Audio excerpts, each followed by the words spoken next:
Hi all, ಈ ವಿಡಿಯೋದಲ್ಲಿ ಬಯೋ D3 ಪ್ಲಸ್ ಸಾಫ್ಟ್ ಜೆಲಾಟಿನ್ ಕ್ಯಾಪ್ಸೂಲ್ಸ್ನ ಬಗ್ಗೆ ಇನ್ಫಾರ್ಮೇಷನ್ ಕೊಡ್ತಾ ಇದ್ದೀನಿ. ಇದು ಒಂದು ನ್ಯೂಟ್ರಿಷನಲ್ ಸಪ್ಲಿಮೆಂಟ್. ಈ ಕ್ಯಾಪ್ಸೂಲ್ಸ್ನ ಏಕೆ ಯೂಸ್ ಮಾಡ್ತಾರಂದರೆ ಟ್ರೀಟ್ಮೆಂಟ್ ಆಫ್ ಕ್ಯಾಲ್ಶಿಯಂ ಡೆಫಿಷಿಯನ್ಸಿ ಅಂದರೆ ನಿಮ್ಮ ದೇಹದಲ್ಲಿ ಕ್ಯಾಲ್ಶಿಯಂ ಕೊರತೆಯ ಚಿಕಿತ್ಸೆಗೆ ಈ ಕ್ಯಾಪ್ಸೂಲ್ಸ್ನ ಬಳಸುತ್ತಾರೆ. ಮತ್ತು ಈ ಕ್ಯಾಪ್ಸೂಲ್ಸ್ ಕ್ಯಾಲ್ಶಿಯಂ ಲೆವೆಲ್ನ ಇಂಪ್ರೂವ್ಮೆಂಟ್ ಮಾಡುತ್ತದೆ ಮತ್ತು ನಿಮ್ಮ ಬೋನ್ಸ್ ಸ್ಟ್ರಾಂಗ್ ಮತ್ತು ಹೆಲ್ದಿ ಆಗಿರಲು ಸಹಾಯ ಮಾಡುತ್ತದೆ. ಹಾಗೆ ಬೋನ್ಸ್ ಡಿಸಾರ್ಡರ್ ರಿಸ್ಕ್ನ ತಡೆಗಟ್ಟುತ್ತದೆ. ನಿಮ್ಮ ದಿನನಿತ್ಯ ಆಹಾರದಲ್ಲಿ ಸಾಕಷ್ಟು ಕ್ಯಾಲ್ಶಿಯಂ ಪ್ರಮಾಣ ನಿಮ್ಮ ದೇಹಕ್ಕೆ ಸಿಗದೇ ಇದ್ದಾಗ ಅಂದರೆ ಅಂತಹ ಸಮಯದಲ್ಲಿ ಬರುವಂತಹ ಈ ಕ್ಯಾಲ್ಶಿಯಂ ಡೆಫಿಷಿಯನ್ಸಿಯನ್ನು ತಡೆಗಟ್ಟಲು ಈ ಕ್ಯಾಪ್ಸೂಲ್ಸ್ನ ಬಳಸುತ್ತಾರೆ.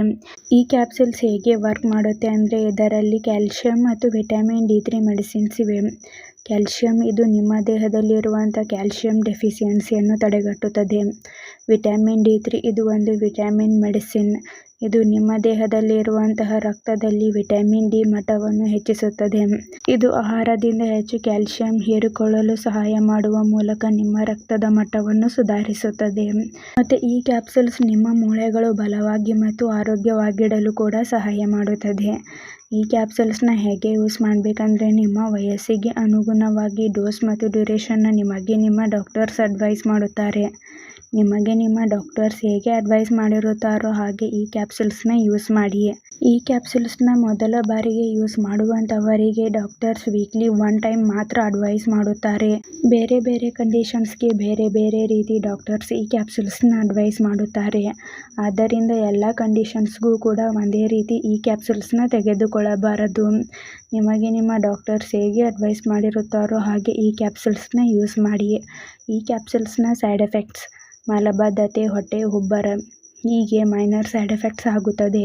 ಈ ಕ್ಯಾಪ್ಸೂಲ್ಸ್ ನಿಮ್ಮ ಬಾಡಿಗೆ ಅಡ್ಜಸ್ಟ್ ಆದ ಮೇಲೆ ಈ ಸೈಡ್ ಎಫೆಕ್ಟ್ಸ್ ಎಲ್ಲ ಡಿಸಫಿಯರ್ ಆಗುತ್ತದೆ.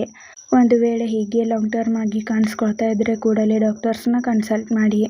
ಈ ಕ್ಯಾಪ್ಸೂಲ್ಸ್ನ ಸೇಫ್ಟಿ ಅಡ್ವೈಸ್ ಇದರಲ್ಲಿರುವಂಥ ಮೆಡಿಸಿನ್ಸ್ದಿಂದ ನಿಮಗೆ ಅಲರ್ಜಿ ರಿಯಾಕ್ಷನ್ಸ್ ಆಗ್ತಾ ಇದ್ದರೆ ಈ ಕ್ಯಾಪ್ಸೂಲ್ಸ್ನ ಬಳಸಬಾರದು. ಈ ಕ್ಯಾಪ್ಸೂಲ್ಸ್ನ ಅಪ್ಸೆಟ್ ಸ್ಟಮಕ್ದಿಂದ ತೆಗೆದುಕೊಳ್ಳಬಾರದು. ಚಿಕ್ಕ ಮಕ್ಕಳಿಗೆ ಈ ಕ್ಯಾಪ್ಸೂಲ್ಸ್ನ ಬಳಸಬಾರದು. ಈ ಕ್ಯಾಪ್ಸೂಲ್ಸ್ನ ತೆಗೆದುಕೊಳ್ಳುವಂಥವರು ಆಲ್ಕೋಹಾಲ್ ಸ್ಮೋಕಿಂಗ್ನ ಅವಾಯ್ಡ್ ಮಾಡಿ. ಪ್ರೆಗ್ನೆನ್ಸಿ ಪ್ಲಾನಿಂಗ್ ಮತ್ತು ಬ್ರೆಸ್ಟ್ ಫೀಡಿಂಗ್ ವುಮೆನ್ಸ್ಗೆ ಡಾಕ್ಟರ್ಸ್ ಅಡ್ವೈಸ್ ಮಾಡಿದರೆ ಮಾತ್ರ ಯೂಸ್ ಮಾಡಿ. ನೀವೇ ಸೆಲ್ಫ್ ಮೆಡಿಕೇಷನ್ ಆಗಿ ಹಾಗೂ ಲಾಂಗ್ ಟರ್ಮ್ ಆಗಿ ಈ ಕ್ಯಾಪ್ಸೂಲ್ಸ್ನ ಬಳಸಬಾರದು. Kidney, liver, high blood pressure, diabetic ಪೇಷಂಟ್ಸ್ಗೆ ಡಾಕ್ಟರ್ಸ್ ಅಡ್ವೈಸ್ ಮಾಡಿದರೆ ಮಾತ್ರ ಈ ಕ್ಯಾಪ್ಸೂಲ್ಸ್ನ ತೆಗೆದುಕೊಳ್ಳಿ.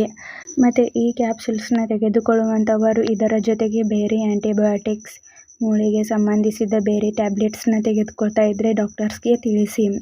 ಮತ್ತು ಯಾವುದೇ ಮೆಡಿಸಿನ್ ತೆಗೆದುಕೊಳ್ಳುವ ಮೊದಲು ಡಾಕ್ಟರ್ಸ್ನ ಕನ್ಸಲ್ಟ್ ಮಾಡಿ.